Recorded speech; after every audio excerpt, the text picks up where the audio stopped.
అన్నది ఓకే. ఇప్పుడే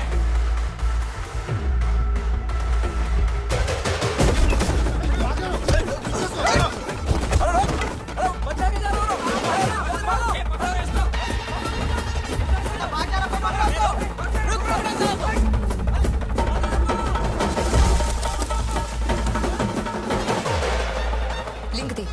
ఏంటి? లింక్ తీ.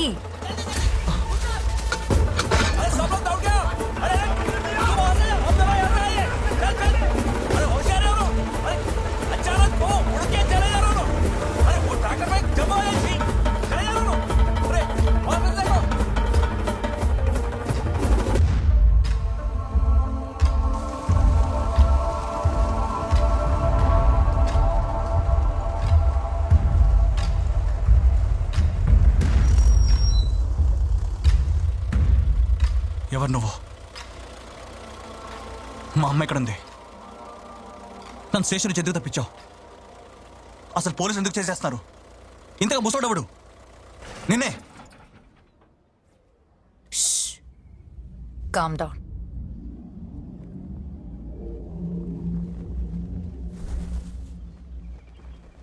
నా పేరు ముగ్ధ. చనిపోయింది మా తాతయ్య professor Rao, a famous archaeologist. I'm sorry, నాకు ఆయనకి. నాకు తెలుసు నువ్వేం చేయలేదని. అయినా నీకేమైనా ఇవ్వడం కానీ లేదా ఏమైనా చెప్పారా? లేదు.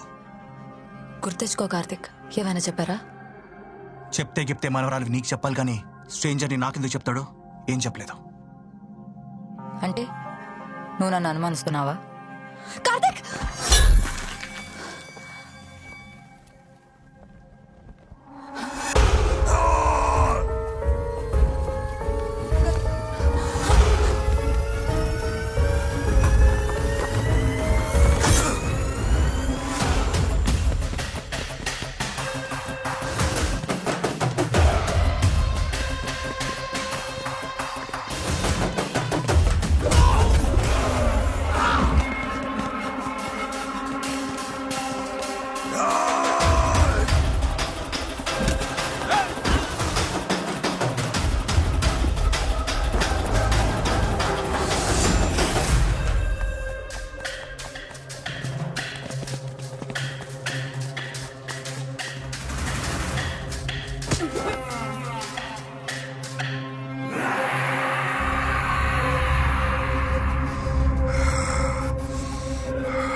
ముక్తా ఎవరతను? ఏమో నాకు కూడా తెలియదు.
ఏమని తెలిసిందా? తెలిసిన వాళ్ళందరికీ అమ్మ గురించి చెప్పానురా.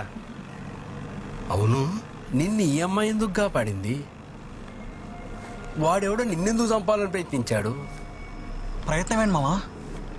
వాడు అదేదో నన్ను చంపడం వాడి జీవిత లక్ష్యంగా పెట్టుకుంటున్నాడు. వాడి కళ్ళల్లో ఉన్న కసి, వాడి చేతికున్న బలం కానీ అదేంటో వాడు కృష్ణుడు బొమ్మను చూసిన వెంటనే ఠక్కుమని ఆగిపోయాడు. కృష్ణుడి బొమ్మను చూసి ఆగిపోయాడా? అయితే నీకు సమాధానం దొరికే చోటికి నేను తీసుకెళ్తాను.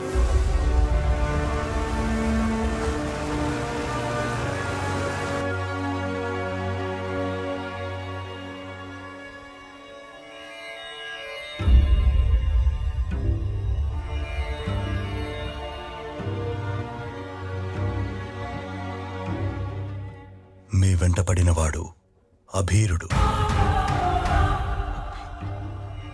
ఎవరైనా కృష్ణుని వస్తువుకు దగ్గరగా వెళ్లే ప్రయత్నం చేస్తే వాళ్ళని వెతికి మరీ కిరాతకంగా చంపేస్తారు.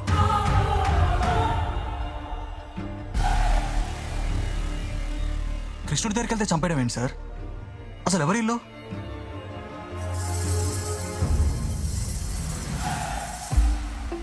చరిత్రలో ప్రతి రణం, ప్రతి దారుణం తన ప్రస్థానాన్ని ఒక పట్టించుకోని కారణంతో మొదలెడుతుంది. శ్రీకృష్ణుణ్ణి ఆప్యాయంగా కొలిచే భక్తులలో దారిదోపిడీ చేసే ఈ అభీరుల తెగ కూడా ఒకటి.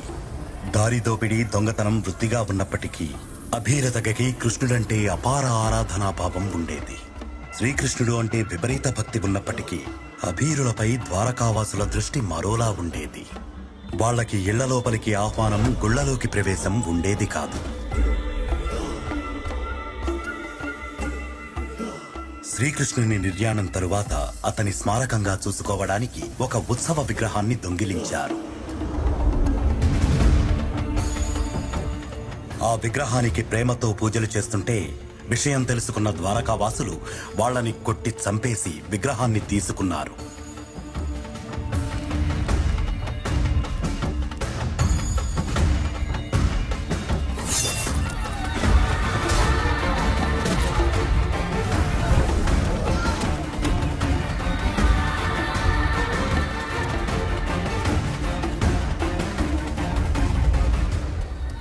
ఆ సంఘటనతో తెగలో ఆవేశం తారాస్థాయికి చేరుకుంది. ఆ రోజు తెగ ఒక భయంకర నిర్ణయానికి వచ్చింది.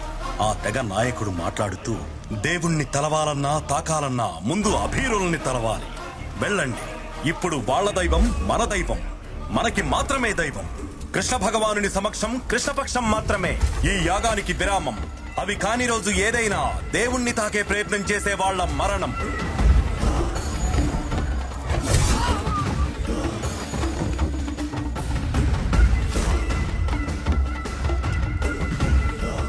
ద్వారకా జలసమాధి తరువాత మిగిలిన ద్వారకావాసులు బ్రతికున్న అభీరాలను చూసి భయపడటం మొదలుపెట్టారు. తరాలు మారుతున్నా, నాగరికతని అలవర్చుకున్నా ఇప్పటికీ కొంతమంది ఆ సిద్ధాంతాన్ని వదల్లేదు. అలాంటి ఒక అభీరుడే మీ వెనుకపడినవాడు. అంత భయంకరమైన కథ ఉన్న వాళ్ళు నన్ను చంపాలనుకోవడం ఏంటి? మా తాతయ్య నీ దగ్గరకు వచ్చాడంటే నువ్వు కృష్ణుడికి దగ్గర అయ్యావని అర్థం.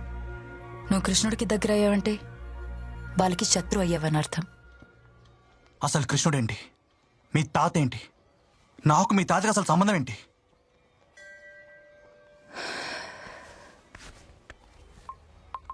మా తాతయ్య voice message. Please find Kartikeya, he's the solution and saviour. Chinni, మనం చివరిగా కలిసిన క్షణాలు గుర్తొస్తున్నాయి. రే, మీ అన్నయ్య కాల్ ఇప్పటికి 10 సార్లు చేశాడు. ఒకసారి మాట్లాడు. ఒరే ఏంట్రా? నీకోసం పోలీసులు వచ్చారు. మళ్ళీ ఏం పెంట పెట్టావు? ఆ మేయర్ పంపించుంటాడ్రా. పెద్ద సీరియస్ ఏం కాదులే. ఇంతకీ అమ్మ ఎలా ఉంది? అమ్మ ఈరోజు ప్రవచనం. ఒరే నువ్వు ఫోన్ పెట్టి మరీ ఫోన్ చేస్తా. ఒరే ఒరే, ఒక్క నిమిషం. మామా, అమ్మ కానీ కిడ్నాప్ అయి ఉంటే ఈ పాటకు ఒక కాల్ కానీ మెసేజ్ కానీ వచ్చి ఉండాలి. ఇక్కడెక్కడ 8 రోజులు ప్రవచనాలు అని చెప్పావు, ఎక్కడది? దేవి భూ అని ఇక్కడ మన ఇంటికి మామా, నువ్వు వెంటనే అక్కడికి వెళ్ళి అక్కడ ప్రవచనాలు అమ్మ ఉందో లేదో చూడవా? అక్కడ అమ్మెందుకుంటుందరా? మామా వెళ్ళు. ఓకే. నిన్ను స్టేషన్ నుంచి తప్పించినప్పుడు ధైర్యంగానే ఉన్నా, కానీ మన క్వశ్చన్స్కి మనకే క్లారిటీ లేదు. ఆ ధైర్యం తగ్గిపోతుంది.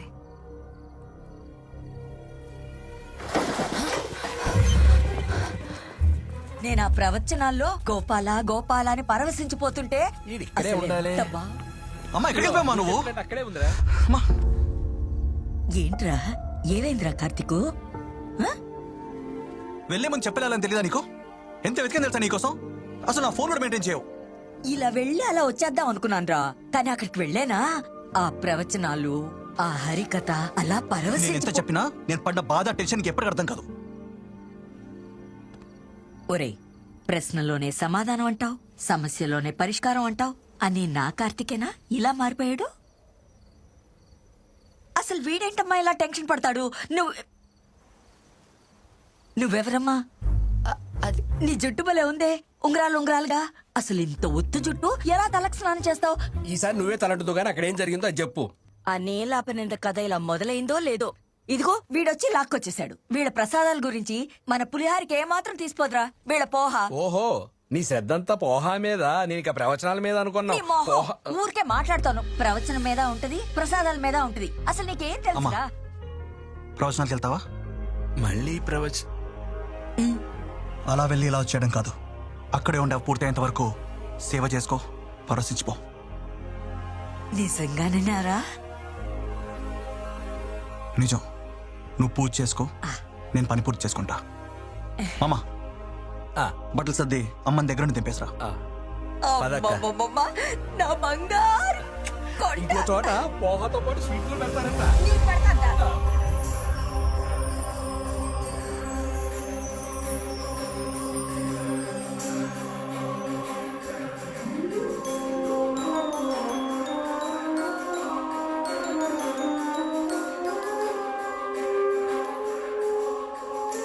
ముగ్ధా, మీ తాతయ్య వాయిస్ మెసేజ్ వినిపించవా?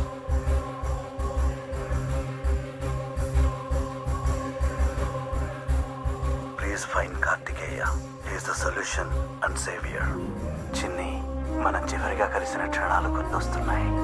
చివరిసారిగా ముగ్ధా, నువ్వు చివరిసారిగా మీ తాతయ్యని ఎక్కడ కలిసావు? చివరిసారిగా ఆయన వర్క్ ప్లేస్లో, ఆయన వర్క్ ప్లేస్ ఎక్కడ? బేట్ ద్వారకా. పేట్ ద్వారకా.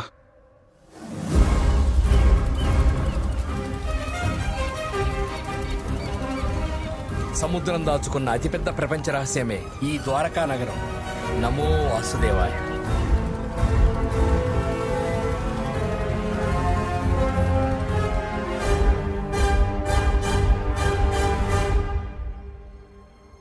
ఇదే మా grand father work place.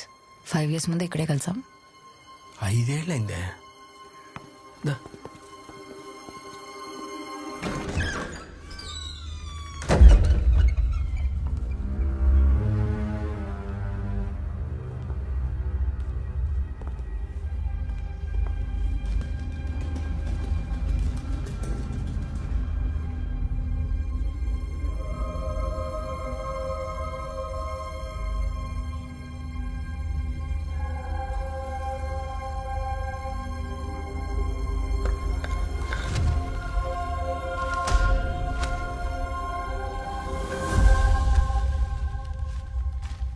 Karthik,